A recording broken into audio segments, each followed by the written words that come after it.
What are the wealthy doing right now with their money? That is what I want to talk to you about tonight. And I want to start with a story that I just got today. I was texting one of my friends, a very successful entrepreneur, and I want to read you what she told me. One thing I did when this started was delete all my shopping apps. I took all the money I would have spent and redirected it to every hourly worker in my life. Housekeeper, hair, nails, trainer.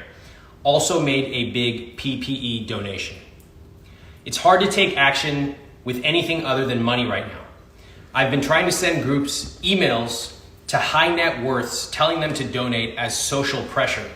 Some of the wealthy people I know are paralyzed with inaction. I donated $20K to this PPE thing, and the organization was freaking out that they didn't have an org set up for the tax deduction. People are dying. She texted me in all caps. I'm not thinking about that right now. I spent the day speaking to several friends of mine, people I know who have significant net worths, and I asked them what they're doing with their money. And I'll share some specific examples. Some of them will really surprise you. One of the biggest surprises I had is that the wealthy have the same concerns as everybody else, but they often handle it in very different ways. So I'd like to start off with one of the concerns that everybody has first, which is safety. Safety first. And the questions that some of them asked was, is my family taken care of? One person said, first thing I did was Venmo my brother. Another person said, are all my affairs taken care of if I get sick? See, many of the people that I spoke to have considerable complexity in their lives. They run businesses, they have multiple accounts, they have all kinds of transactions happening at all given times. So there are lots of issues that they wanted to button up. Some of them were lots of emails to their finance people, their lawyers, making sure their accounts were accessible if they were hospitalized, making sure their will was updated. And in general, one of the key things that I heard from people was any big transactions they were currently considering, they just stopped immediately. Everybody hates uncertainty, but in particular, wealthy people with their money hate it. So they just stopped right away, pulled whatever transaction they were doing, such as buying real estate, and said, I'm gonna wait and see what happens with this. So you can see in that example, safety first, everybody shares that. But the high earners or the wealthy that I'm talking about, they had different ways of handling that. Now, by the way, as I go on, I hope you take away from that example, not that, oh my God, it's so ridiculous that this person had a hairstylist and a nail person. No, I don't take that away at all. She made a lot of money. Good for her for spending it in a way that she loves. I hope what you take away is, let me learn what I can from how high earners or the wealthy are thinking, and what can I apply to my situation, regardless of whatever income or whatever net worth you have. That is why I'm talking about this tonight. Staying consistent. So one thing I notice is that the wealthy have the same fears, again, that everyone else has. They're impulsive, they get scared of the market. Some of them have advisors to help them stay calm. One friend said, I want more cash to keep living large or living at his lifestyle, even at the expense of not buying into market dips. It hurts to sit on cash, but it removes my anxiety of regular market moves to know that I have several years on standby. So what this person is saying is he knows he's probably losing money over the long term by sitting on a bunch of cash, but he's anxious. And he doesn't like to see the market going up and down every single day. So he's just resolved, I'm gonna try to cut down on my media consumption, and I'm gonna sit on this cash, this large amount of cash, knowing that I'm probably losing it over the long term, but in the short term, at least, I feel good.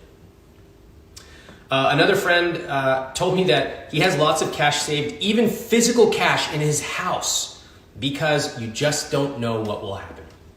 In fact, there was an ultra wealthy group that one of my friends told me about where they not only saved up a large amount of physical cash, but kept small bills. Because if they had to go out and buy, for example, water bottles, They don't want to only have $100 bills. This is a crazy thing I would have never thought, but I want to share these examples with you so you know what's going on behind closed doors. Okay? This is the kind of stuff that is never talked about, because if people talk about this publicly, there's a lot of pitchforks. But the fact is, there's a lot of people in the IWT community and beyond who have saved, who have invested, who have great jobs or their own businesses, and have built up considerable net worth. So tonight, that is why we are talking specifically about their concerns and how they are handling it. Let's talk about growth. There are lots of people eyeing steep discounts on real estate and cars. There's a lot of people I know who they like to travel a lot. They are itching to get out and travel again, but they basically know there's nothing they can do, and they're actually very patient. I haven't spoken to investors eyeing businesses, but I'm absolutely sure that behind closed doors, they are waiting to invest at much, much reduced valuations. So the investors are going to be waiting with their large, massive amounts of cash, sitting on the sidelines and waiting until the time is right. Next category, realizing what's important. One of my friends said, I'm realizing the most important thing is time. And I asked him, what do you mean by that? He said, you can't get back time lost, so we're spending lots of time with our kids, we're teaching them golf, we're watching movies, we're going on a walk around the block. He said, I feel lucky we don't have to worry about the next paycheck, and I know that this time will go away, and I will really miss it. I thought that was just an amazing comment from someone who has a large net worth, but it would just as easily apply to anybody. And I really appreciated him saying that, so I wanted to share that with you. Of course, there are things that the wealthy and particularly the ultra wealthy are doing that would not be applicable to everyone else. One person told me that in their group of other investors, the advice going around is max out your lifetime gift allocation ASAP, which is up to $11 million, because there's zero chance that allocation will last once we have to figure out how to pay for this stimulus. So in general, behind closed doors, accountants to the wealthy and advisors to the wealthy are making tax recommendations knowing that taxes will go up, right? So and other deductions will go away. So these conversations are happening as we speak between the wealthy and their advisors, because the stimulus, which is unprecedented, is going to result in lots of changes. Most likely, I shouldn't say most likely for the wealthy, but it will certainly affect them in a big way, as it should. I should add that too. By the way, if you want to throw a pitchfork at me and call me a socialist, by all means, please do. All right. Before I get into some of the questions, I just thought I would reflect on why I wanted to talk about this today. I think that one of the things I've learned with I Will Teach You to Be Rich is that when I started off, I realized virtually all of the advice out there is written in a way that treats people like they are stupid. It's $3 questions. It's talking only about people in severe debt. And it's always focusing on the tiniest thing you can do. You know, cut back on this, or save $2 on that. And I simply refuse to do that. Yes, there are people in those situations. They should use my free material, or frankly, they should go to other people who have even better advice if that's your situation. But as I started to write about money and business, I learned that I wanted to write for people who they're ambitious. They want to live a life of yes, not no. And as I started to help people with I Will Teach You to Be Rich, and with their investments and with their businesses, they started to earn a lot of money.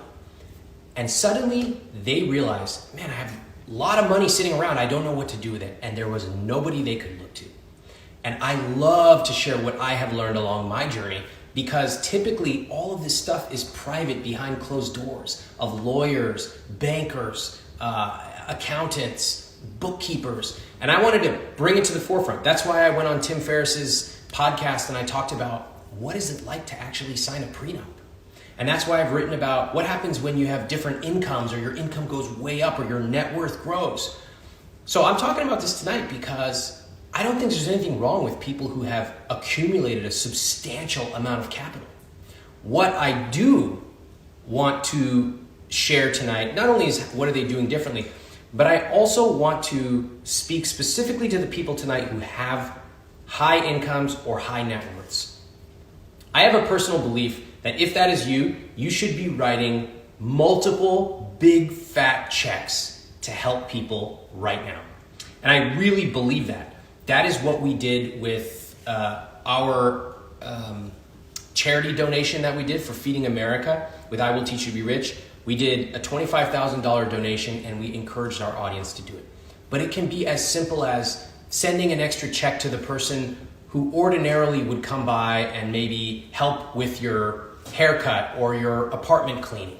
Whatever the case may be, the amount would not change your life in the smallest. But for somebody else, it could be truly transformative. So there was a quote by Neil Kashkarian when the economy really started going down. And he basically said publicly, he's like, we have an unlimited checkbook. And he's representing, I believe, one of the Fed banks. He said, we have an unlimited checkbook. For the wealthy that are watching tonight, you effectively have an unlimited checkbook. It is effectively unlimited to the people around you who need help, where to them, maybe $1,000 or $2,000 could actually change their life right now. To you, it would mean nothing. And so I'm doing this specifically to show you, take you behind the scenes and peel back that curtain, but also for the wealthy people watching. I know you don't usually hear people talking about this stuff publicly. It's always behind closed doors. But you should know that for you, $2,000 means nothing. But to someone else, it could be transformative for them right now. So pull out your checkbook and write the checks to the people around you. It helps. All right, we're going to do some questions, Cass. We got some awesome questions. People are craving to talk about this because they can't talk about it with anything else, anyone else. And I'm going to share real numbers from people. If you are watching, you should hear these numbers of how much these people have made and are earning. And you have two choices when you hear them. You can say, oh my God, that's crazy. I can't believe it. That sucks. All this. Or you can say, how does somebody make that kind of money? What can I learn? And let me listen to the type of questions they're asking, because if you do that, you too will have questions like this. Here's a person who says, we bring home about $110,000 per year. Our net worth is about $1.6 million. A third is in the house, half is in retirement. My husband and I have a year of emergency fund cash. We're still able to work from home and haven't lost income, but I'm worried about my dad, who's self-employed and his job might not be doing well. They don't have any income and I don't think they have much savings. I want to help them out if they need it. How dumb would it be to cut back on my retirement deductions, which are currently 20%, and our daughter's 529 plans because she's 7 years old, and take the extra money we put towards our mortgage so that we have all that cash? I think that would be terrific. I think that's really smart. Now you can decide how far you want to go, but things like your 7-year-old daughter's 529 contributions, that is such a long-term thing. And clearly by investing, and you've already tackled all the other things, that to save that extra few $1,000 right now would be way more meaningful because you'll have liquidity rather than waiting, 12 years for her to use it. So trust me, 12 years from now, you'll have the extra money.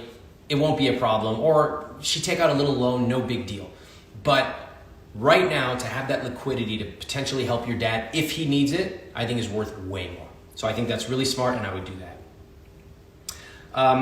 Here's a person who says, we have a $500,000 annual pre-tax income. We have a $1.5 million net worth. We are 32 and 28 years old.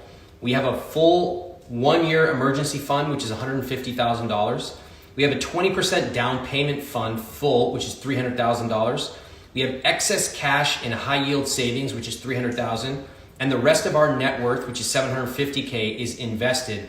We are fully following the plan from your book. Well done. My wife and I have been dreaming and working towards buying a home. After an influx of cash earlier this year from an acquisition, we met our goals. We're going to invest the down payment, invest the excess of cash, and everything was looking good. However, things changed. We are fortunate that our jobs are seemingly stable, but the uncertainty of the times has us considering a world where we should adjust our expectations for that big dream of buying a house in 2021. Can we feel good about continuing to plan to buy a home next year? Assuming the answer is yes, how should we manage our cash over the next year? Okay, this is a great question, a more advanced question for someone who has a substantial net worth. So let's take a look. They're 32 and 28. They've got 1.6 million and all the other numbers I just said. So first off, you're doing great. All right, you're really doing great. And you've already saved up your down payment. So that is awesome. I can't give you specific investment advice for yourself, but I can say this is what I would do. I think if I had your numbers, I would feel comfortable buying a house a year from now. I would keep that money in a high yield savings account. You asked if you should invest it. No, that would be a mistake because you don't invest the money unless you are willing to let it sit for a minimum of 5 years. Otherwise, there's too much risk. If you invested today, it could drop 20%, 30%, who knows? And that's your down payment money. You want that liquid even if you're not making as much as you possibly could over the long term.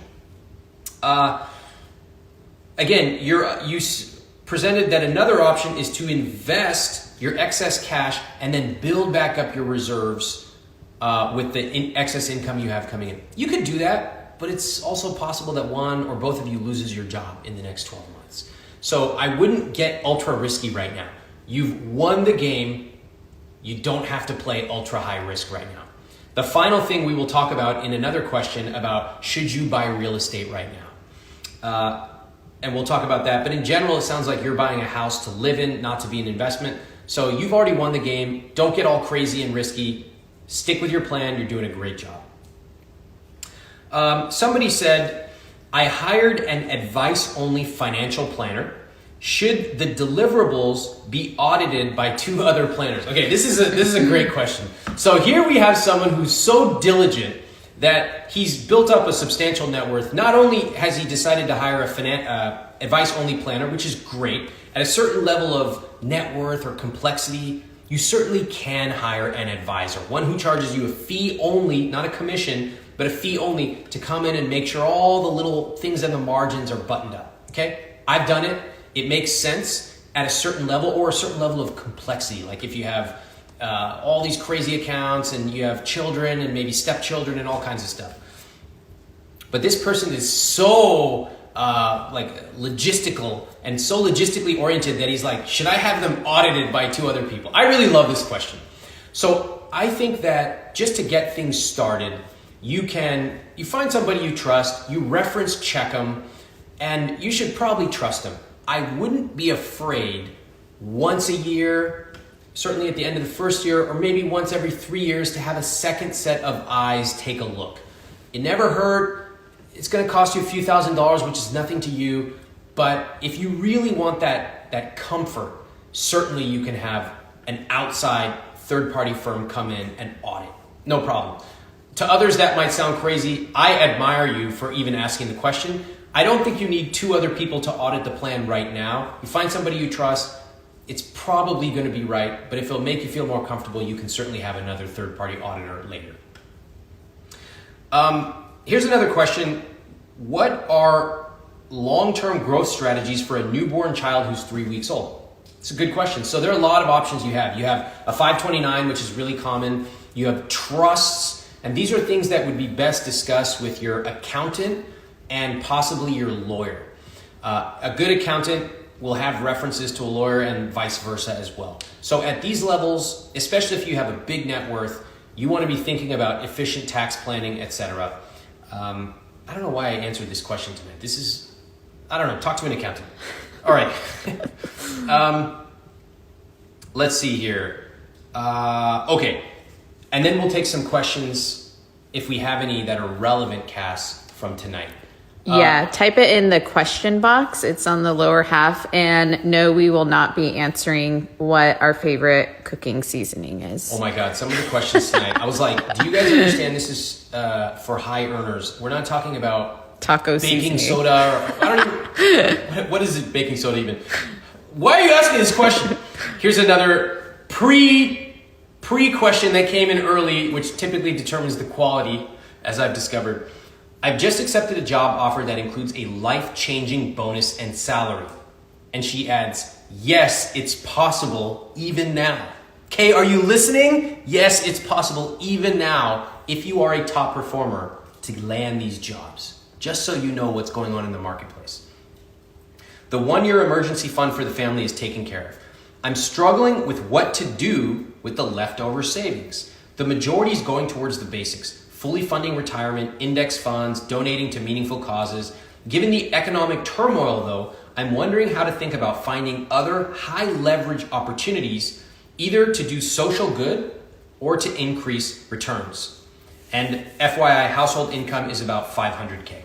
Okay, I love this question. So this person's saying, I have excess cash. What should I do with it? I want to do good. I also want to get some returns. Perfect. Let's talk about it. This is exactly what I love to hear.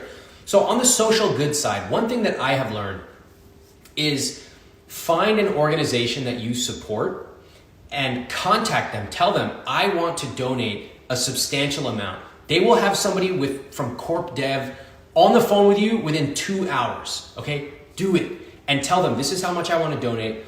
Can you guys offer me any advice or any resources to help get even more donations? One of the things that we learned when Cass and I did a fundraiser last year, and we did this IWT fundraiser just a couple of weeks ago, was it's one thing to write a check, but it's even more meaningful to get the people around you to contribute. And this is the key insight of charitable giving that I have learned so far. And I'm very new to this, but I would say over the last few years, we've raised close to $500,000 for different causes, maybe 400K. And so, like, you could write a check, great, but it's even more powerful to get the people around you to contribute something. Why? The people around you probably are not going to contribute as much as you, but by getting them to write even a $50 check or $100, even $10, you're starting to change their mind to realize, wow, I can actually write a check and make a difference. And if you can do that with the people on your Facebook page or your Instagram or your family, suddenly you haven't just written a one-time check. You've actually planted the seeds with maybe 50 people or 100 people.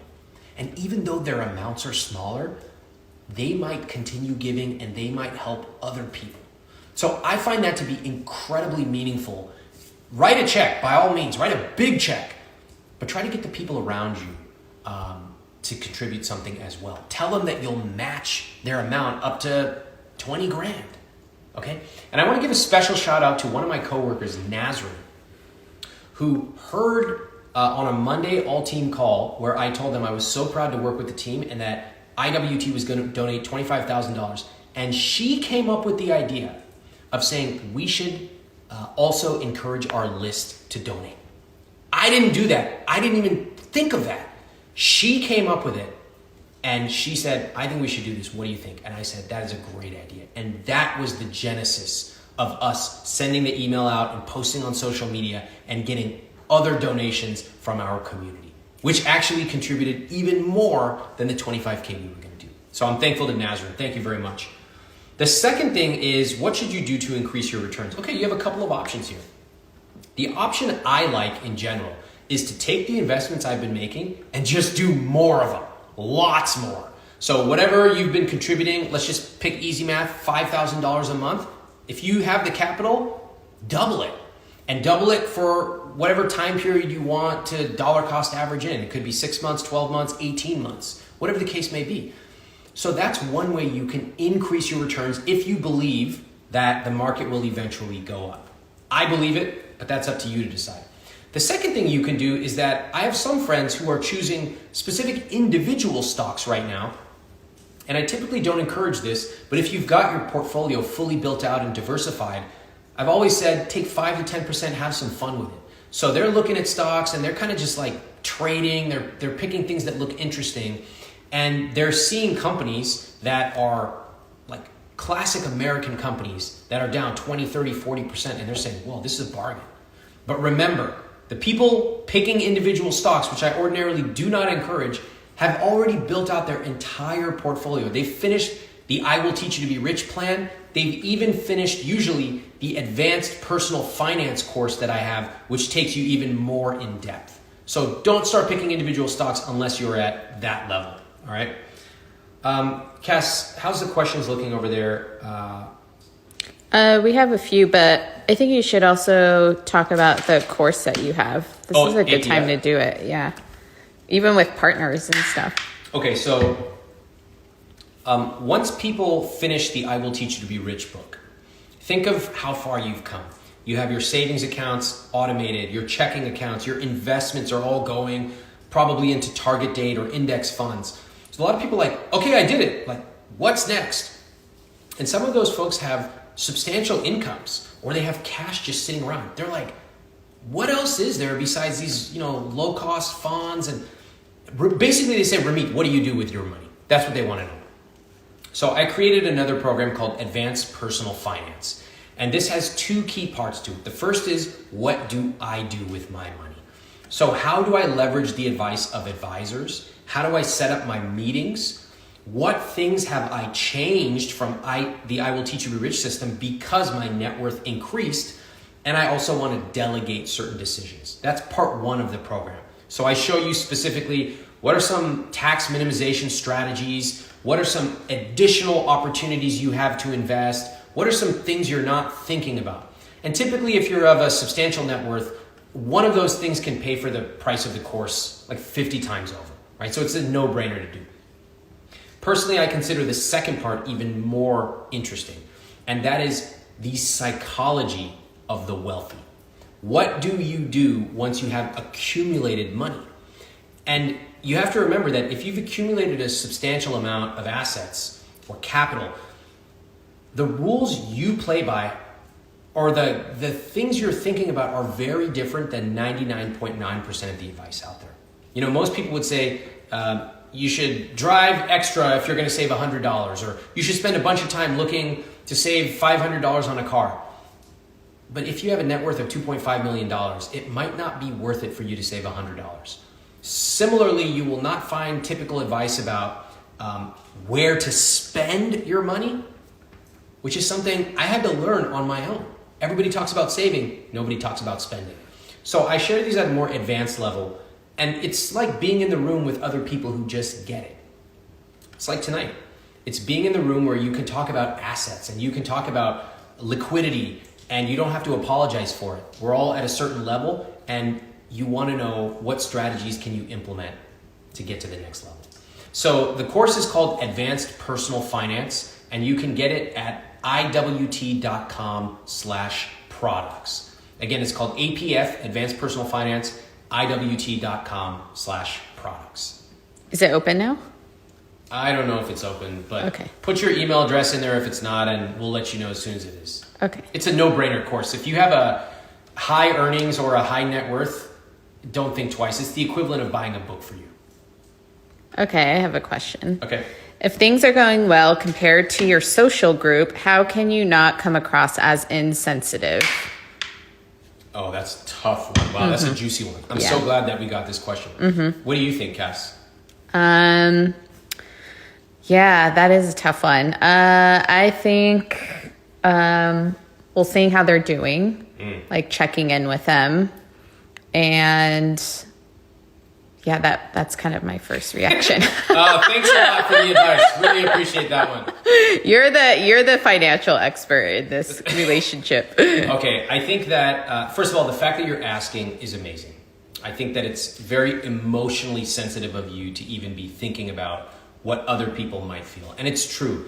When you have a disparity in earnings with friends, a lot of odd emotions can come up. And something that might be totally normal to you can be interpreted totally differently by somebody else.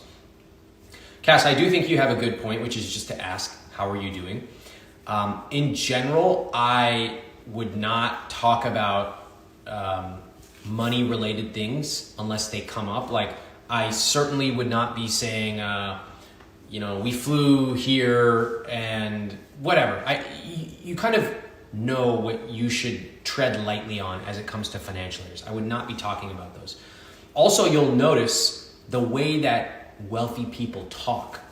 You have to pay attention to this because there are different code switching techniques that happen. So for example, you will find look at any celebrity who goes out and they talk and they're like, how do you parent, these two kids when you're this actor or actress and you're on the road? And what will they always say? You know what? I just feel so fortunate for my partner, and I feel so fortunate that I have help at home, that I can raise my kids as best as I can, but also work. And it's just a struggle. Okay? Virtually every celebrity follows that basic script. What are they doing there? They're not talking about money. And I think that's really wise. You don't have to talk about how much you spend on a house or a nanny or whatever. You can simply say, I feel really fortunate. And, I'm also concerned about what's going on. And I'm trying to look for ways that I can help. So I would just be cautious about talking about specific money things. I would ask about your friend, and you will develop a skill, which now that I think about it, we also talk about in another one of our programs, how to talk to anybody, which is to really anticipate certain things that might come up, especially when it relates to money, especially at a time like now, and be very gentle in your responses. I also think you could probably use those methods for family too, right? How so? Well, you want to check in with them, see how they're doing, just connect with them. Yeah. And also be in tune with, you don't want to flaunt or anything, but, just let them know. Parents usually just want to know that you can survive and you have enough money. Yeah. Right? But I really love where you're going with this. It's very rare that someone's going to come out and say, I need money. Right. You have to ask them. And yes. You have to ask them in a delicate way. Yes. If you say, do you need money? They're going to be like, what? Mm-hmm. And even people who do need help are going to become defensive. Mm-hmm. So asking, questions like, how are you doing? What'd you do yesterday? Like, how do you think about your day-to-day right now? What keeps you excited? What makes you nervous? Here's what makes me nervous. Mm-hmm. And just really leading with being a little bit open yourself first will invite people to connect with you. And maybe they might say, I'm really worried. Like, mm-hmm. I just lost my job and I've got 2 months of rent. Mm-hmm. Well, guess what? If it comes to that, that's basically a red flag for them. That is as loud of a siren as possible for someone saying, please help me. Mm-hmm. Okay, next question. How do I know how much to donate? Are there any guidelines? At this point, no. The way I think about it is, you have probably by the tone of the question, you've probably done the I Will Teach system, you have your allocation, you have excess cash, right? And for people who are watching this and are kind of in the know at this level, you have excess cash. Whoa. You're all good. And let me put it this way. You should write in my opinion, if you are a high net worth, you should write a check where it actually makes you wince. Ooh, I can't believe I've never written a check that large to a charity. This is the time. I just can't emphasize it enough that whether it's $1,000 or $25,000 or $100,000 or more, depending on your net worth, it means so much right now compared to ordinary times. And if anything, I always think, I've done the work to be able to get to this point where I'm safe, my family's safe, I have my assets that I've built over time. Now let's see how I can go and help somebody else, especially at a time like this. All right. So tonight we covered a coronavirus special, money special of what to do for high earners. That could be high earners or high net worth. Notice that some of the stuff we talked about is not typically talked about, right? Things like making sure all your accounts are accessible by contacting your accountant, updating your will, making sure you're thinking about liquidity. And in certain cases, this one group that I mentioned, they have taken out physical cash in small denominations, okay? I'm sharing this with you not so that the wealthy can flaunt it. I don't think there's anything wrong with people who have accumulated a substantial amount of assets and they've done the work. What I want to share with you is, first off, generally they have the same concerns as everyone else. Am I safe? Am I going to lose everything? Are there opportunities to grow? But they're doing it in different ways. Sometimes they have advisors. Sometimes they're hiring auditors to audit their planners. Okay? They're thinking about things in a different way. Personally, I love hearing this kind of stuff because you can't get it anywhere else. Nobody talks about this. So I choose to interpret this by saying, wow, that's cool. What can I learn from that? Not those people are evil, right? I will teach you to be rich works whether you're starting off or whether you've accumulated millions and millions of dollars. No judgment about either side of it. I hope you will share this with friends. I hope you will follow me and tag other friends so they know. I'm on Instagram at Ramit and I'm on YouTube at Ramit Sethi. If you want another amazing video highlighting excellence in the Indian community, check it out right there next to me. I think you'll enjoy it. Continue to believe, and I'll see you there.